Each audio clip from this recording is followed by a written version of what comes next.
Et un chiffre que vous allez voir à l'écran, une infographie, le déficit prévu cette année pour la CPS, eh bien, il va dépasser le 1,5 milliard. Évidemment, les finances sont la quadrature du cercle avec cette question, comment chaque année boucler le budget de la CPS? Les administrateurs cherchent évidemment des solutions pour conforter ce système de protection au cœur même des politiques de solidarité ici au Fénois.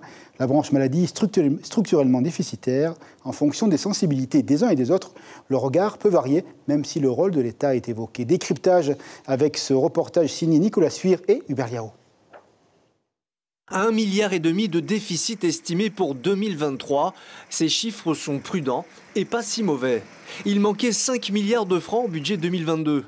La CPS a contracté un emprunt pour équilibrer ses comptes. L'an prochain s'annonce donc 3 fois moins déficitaire. C'est bien la reprise de l'économie, la reprise de l'emploi et donc la reprise des cotisations, plus la mise en place de la TVA sociale, de la fiscalité, qui ont permis de redresser les comptes de la CPS. Donc la situation reste aujourd'hui tendue. On a une augmentation des dépenses qui se poursuit, une augmentation du vieillissement de la population, une population malade avec beaucoup de longues maladies. Donc ça nécessite des financements. On a en plus des acteurs de la santé qui ont demandé un certain nombre de revalorisations dans un contexte inflationniste. Donc il faut être extrêmement attentif aux finances de la CPS, extrêmement attentif aux dépenses. La maladie est la seule branche dont les comptes ne s'équilibrent pas avec 3,9 milliards de francs de déficit.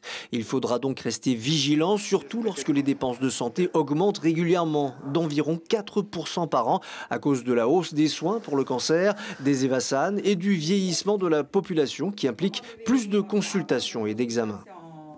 Le fond du problème, ce sont tous les enjeux de santé publique, c'est-à-dire à commencer par la prévention.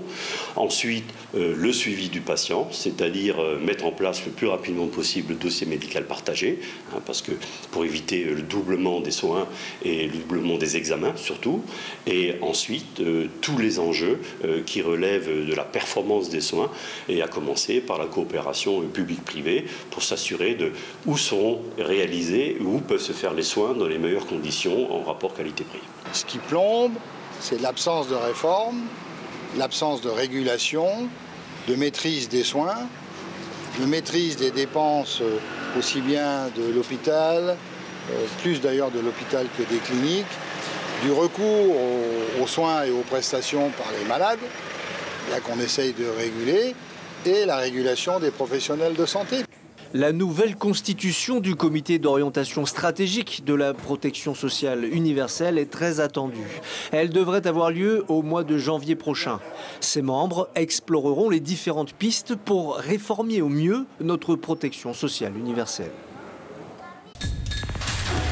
L'information en continu sur Polynésie la première, Internet et réseaux sociaux.